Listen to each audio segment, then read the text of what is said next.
Whenever you read the Bible, and let's just take an overview from start to finish.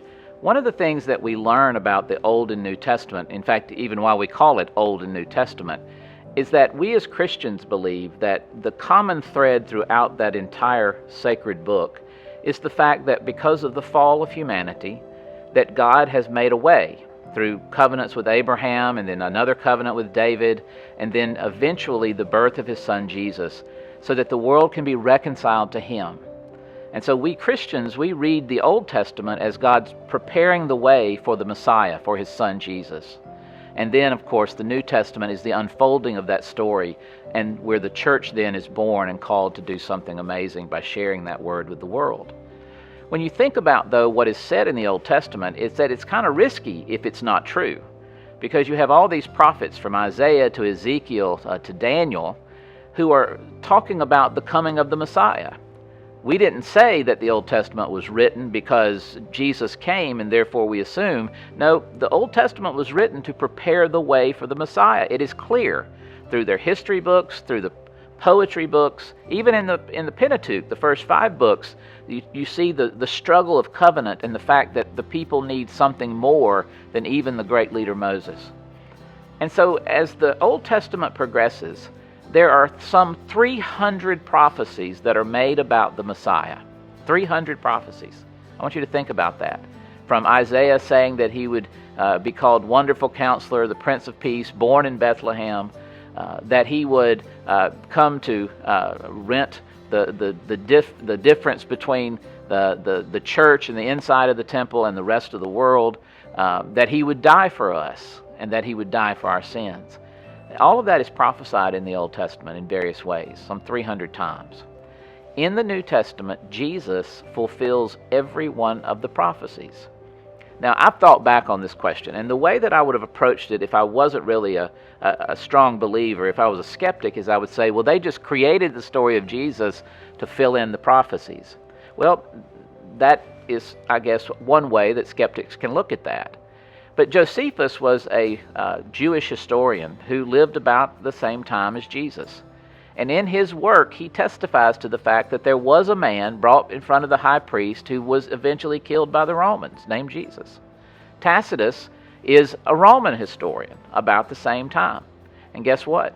He talks about a man named Jesus who is killed and who is sacrificed. Well, the power of those two secular understandings of history is that they verify the actual human existence of Jesus, a man who lived on this earth, who was arrested, who was killed. Why is that important? Because the Old Testament talked about the struggle of the Messiah and what he would go through, that he would bear our weight and the burden of sin, and the burden and the wounds would be upon his back. What happened with Jesus? All of those things became true. All of those things were fulfilled. The power of the prophecies is that it is a roadmap, and that's really how you ought to think about it. A lot of times when we hear the word prophecy, we get mystical with it. We think about someone, trying to carve something out of nothing. But all a prophecy is to give us pointers on the map, so that as the journey unfolds, we can say, yep, we're in the right place, or we're headed in the right direction. The reason that it matters to me, though, is that Jesus was able to live all of that out. And we know this not by one person saying it, because if it was one person who was trying to fill in the gap from the backwards out, that would be different.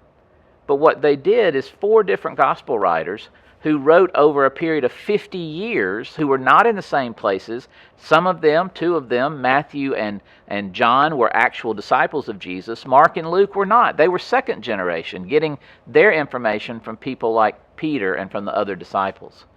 And yet, in all 4 of them, they come together, and they're able to piece together a story that perfectly fits what the prophets had said about the Messiah. When you think about the life of Jesus, for instance, think about his birth. Bethlehem, the city of David. Now, I know that Bethlehem is a big deal now, but in Jesus' day, Bethlehem was the ancestral home of David, but it was primarily just a suburb of Jerusalem. Jerusalem is where everything happened. That's where the king lived. That's where the temple was. And so if the Messiah was going to come, don't you think that the Messiah would maybe be born of a king. Herod thought it. That's why he sent word with the wise men, come back and tell me how I can find him, because he belonged in Jerusalem according to the way that the human mind thinks. But the Bible said something different. The Old Testament said that the Messiah would be born in the ancestral home of David, which wasn't Jerusalem, though he lived there most of his life. It was Bethlehem. Now, it just so happens that Mary comes from a Levitical background. Her lineage is from what became the tribe of the priests. Matthew's lineage, though, was from the tribe of the kings. And therefore, when they came together, the priestly part of the message is then able to be shared by the kingly part of the ancestry. Why is that important? Because when those two have to go for census, where they have to register is not in Jerusalem, not even in their hometown of Nazareth, but again in Bethlehem, the city of David, as the prophet said. I like making predictions. I like being able to see if I'm going to be right. And I will tell you that a lot of times I am right, but there's a lot of times I'm wrong. And I don't know of anyone who makes predictions that gets everything right all the time. Now, I do know some people who think they're always right, but, we're just going to make mistakes. A book that's written by 40 different authors over 1,600 years in different settings and locations. Some, they're at the height of what it means to be a kingdom. Others, they are slaves in a faraway land. And yet, all of those messages come together to speak about a Messiah, a story that unfolds in such a perfect way that when they decide to write about it, there's not one single issue that is a discrepancy to the prophecies in the New Testament.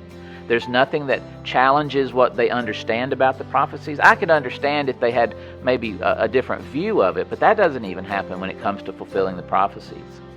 And even when Jesus answers the Pharisees about the law, about the word of the sacred text of what we know as the Old Testament, what Jesus says is I've not come to redo the law, to replace the law, but to fulfill it. He wasn't coming to be something new to it. He was coming to be the embodiment of it.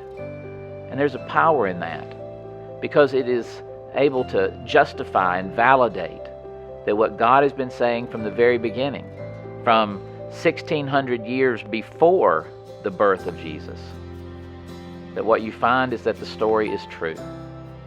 I want you to think about your favorite prophecies, the things that you read at Christmas time, or maybe that you read around Pentecost, the things that the words of Moses or the words of Elijah that talk about the Messiah, and to think about the life of Jesus. So think about this. Just the prophecies themselves cover 1,000 years of the 1,600 years. That means that someone 50 generations before Jesus made a prophecy that then becomes something fulfilled that doesn't have discrepancy with any other prophecy or any other fact about the life of Jesus, but fits perfectly into that puzzle that becomes the story of the Christ. And we're not talking about just one prophet that you have to match up with. 25 different prophets in the Old Testament talk about the coming Messiah over those 1,000 years. That's a powerful way to remind ourselves that the Bible is true.